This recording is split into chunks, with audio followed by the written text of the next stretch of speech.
Sometimes a single moment shows the true meaning of respect. When a group of college students mocked a disabled F-16 pilot, they had no idea that the very next day, dozens of airmen would arrive to set the record straight. The lecture hall buzzed with low chatter as students shuffled into their seats. Flyers taped to the door read, "Guest speaker, Captain Aaron Blake, F-16 pilot, U.S. Air Force." Most expected a typical talk about jets and combat missions. Instead, when the guest entered, the room fell silent. Captain Blake moved forward on a sleek carbon fiber prosthetic where his left leg used to be.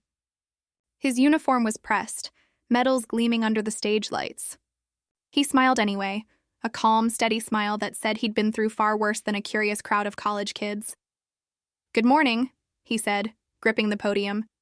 "I'm here to tell you about flying at Mach 2, losing a limb, and why I'd do it all over again for my country." As he spoke, stories of dogfights, emergency landings, and rehabilitation drew most students in. But near the back row, two young men whispered and snickered. One pulled out his phone, tilting it to record. "Can you believe this guy?" he muttered. "How does a one-legged dude even fly?" Laughter, a muffled insult. The sound didn't reach Captain Blake, but the phone did. Within hours, a 15-second clip of their comments made its way onto social media. Caption: "College kids mock disabled pilot during speech." By morning, it had gone viral. And at Barksdale Air Force Base, 300 miles away, a group of airmen watched the clip in silence. Then someone said quietly, "We're not letting him face that alone." The following afternoon, the campus looked normal. Students carrying backpacks, bikes chained to racks, and the smell of coffee drifting from the student union. But in front of the same lecture hall where Captain Blake had spoken the day before, something unusual was happening. 35 men and women in crisp blue Air Force uniforms were filing out of vans and SUVs. Their shoes shined. Their name tags gleamed. A couple of them carried folded flags. They didn't say much, just moved with quiet purpose, eyes straight ahead. At first, passing students slowed and stared. A few whispered, "Are they filming something? A recruiting ad?" But as the airmen formed two neat ranks on the front steps, the mood shifted. This wasn't a PR stunt. This was a statement. Inside, Captain Blake sat at a small table in the student lounge, sipping black coffee. He'd come back to campus, as scheduled, to meet with ROTC cadets. He hadn't expected company. When one of the staff members peeked in and said, "Captain, you need to come outside," he rose carefully, adjusted his uniform, and stepped out into the sunlight. At first, he only saw a wall of blue uniforms. Then he recognized faces, gunners, crew chiefs, fellow pilots he'd trained with, people from his old squadron. The moment he stepped onto the steps, 35 right hands snapped to their brows in perfect salute. Blake blinked hard, then returned the salute. "What are you doing here?" he asked quietly. A tall master sergeant stepped forward. "Sir, we heard what happened. We're here to stand with you. That's all." For a moment, nobody moved. Students were gathering now, forming a circle, phones raised. Some of the very same people who had mocked Blake the day before were among them, their faces pale. The master sergeant's voice carried, "This man flew F-16s in combat zones. He risked his life for all of you. Disability or not, he's still our brother in arms. And respect isn't optional." Murmurs rippled through the crowd. A few clapped softly. The two students from the viral clip hung back, staring at their shoes. Blake cleared his throat. "I didn't come here to be anyone's symbol," he said. "I came to talk about service, teamwork, and perseverance. What happened yesterday hurt, but this," he gestured to the line of airmen, "this reminds me why we wear this uniform." He took a step toward the crowd. "The military taught me one thing above all. You never leave your wingman behind. That's why they're here.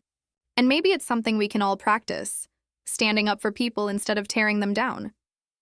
For a long moment, the only sounds were the wind in the trees and the clicking of camera shutters. Then, somewhere in the crowd, a young woman started clapping.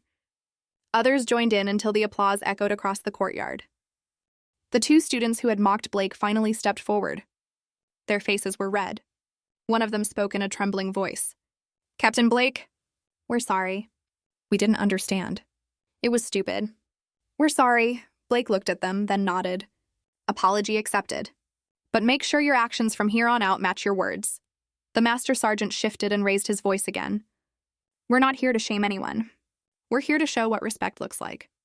We hope everyone remembers this moment." For the next few minutes, Students approached Blake and the airmen, shaking hands, asking questions. Some ROTC cadets asked for advice about flight school.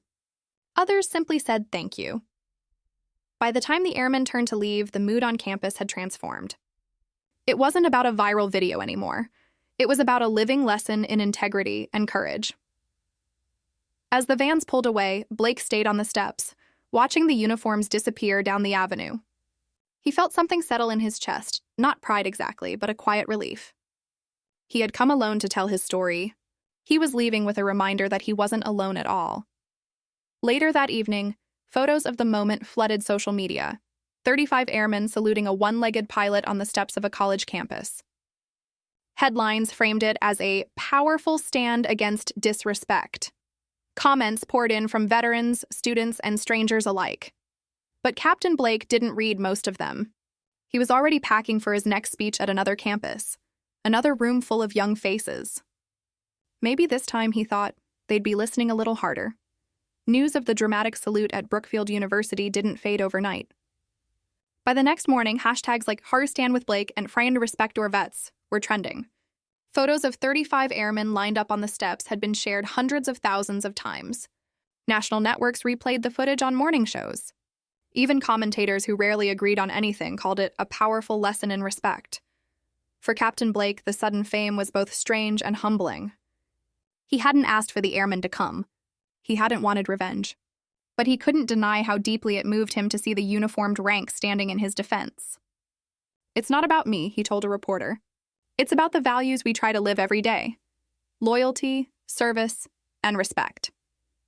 At the university, the incident became an instant case study. Professors discussed it in ethics classes. Student groups held forums on respect across differences. Even the two students who had mocked Blake spoke publicly. In a video posted to the campus website, they said, "We thought we were being funny. We weren't. We learned that one joke can erase someone's dignity. We're sorry." The dean of students invited Captain Blake to help design a new leadership and service seminar.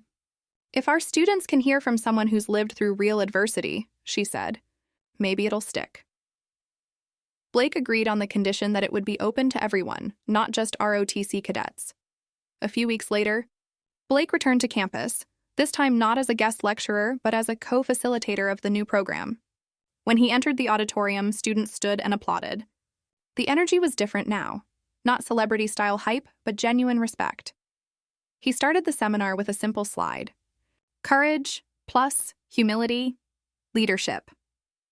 Courage isn't just flying a jet, he told them. It's admitting when you've been wrong. Humility isn't about thinking less of yourself. It's about recognizing the worth of others. He paused, scanning the faces. "You saw what 35 airmen did for me. But every one of you can do that for someone else. No uniform required." In the following weeks, the seminar became one of the most popular electives on campus. Students signed up to volunteer at veterans centers, tutor kids in under-resourced schools, and start mental health support groups. The idea of standing up instead of tearing down began to ripple outward. The two students who had mocked Blake joined the volunteer program, helping coordinate a service day where hundreds of students packed care kits for deployed troops. Blake noticed them working side by side with ROTC cadets, shoulders hunched over boxes of toiletries and snacks. He didn't lecture them again. He just nodded and kept packing. Meanwhile, back at Barksdale Air Force Base, the airmen who had made the trip were still talking about that day. "Never thought I'd see a college crowd go that quiet," one of them said in the hangar, polishing a wing panel. Another replied, "Sometimes you've got to show up in person. Online posts don't always cut it." Captain Blake visited them during a weekend drill. They laughed about the long drive, the surprised faces, the viral photos. But then Blake grew serious. "You all reminded me why I stayed in the Air Force after the injury," he said. "You reminded me we're a family," the master sergeant grinned. "Sir, we just did what you would have done for us." Months passed. Spring arrived. Brookfield University invited Captain Blake to give the keynote address at commencement. Standing at the podium in his dress blues, prosthetic glinting in the sunlight, he looked out over thousands of caps and gowns. "I'm not here because I'm special," he began. "I'm here because a group of people decided to stand up for someone else, and because a campus decided to learn from a mistake. That's leadership. That's what the world needs from you." He spoke about courage, about service, about respect. He spoke about how easy it is to mock and how hard, but rewarding, it is to understand. As he finished, he said, "If you remember one thing, remember this. Never underestimate the power of showing up for someone. It can change their life. And yours." The crowd erupted in applause. Some stood. A line of ROTC cadets saluted. After the ceremony, a small plaque was mounted outside the lecture hall where the original incident had happened. It read, "In honor of Capt. Aaron Blake and all who serve with courage and humility. A reminder to respect, support, and stand with those who stand for us." Tour guides began including it in campus tours, telling prospective students the story of the day 35 airmen came to campus. For Blake, the plaque wasn't about memorializing embarrassment or even heroism. It was about the ripple effect. One day's mistake became a year's worth of learning, he said. That's progress. He continued to speak at other colleges, sharing the same story not as a cautionary tale, but as a blueprint for how communities can respond to disrespect. With presence, with solidarity, and with education. On a quiet evening months later, Captain Blake walked across the empty tarmac at Barksdale. The sun was sinking, casting orange light over the rows of jets. He stopped, listening to the familiar hum of ground crews and distant engines. Despite everything he had lost, he felt something unshakable. Not anger, not pride, but connection. He thought back to that day on the steps. 35 hands raised in salute. A campus learning what respect looks like, and 2 young men brave enough to apologize. In the end, he decided that's what service really meant. Not medals or titles, but the simple act of standing by someone when it counted. And somewhere he hoped a few hundred students now carried that lesson with them into the world.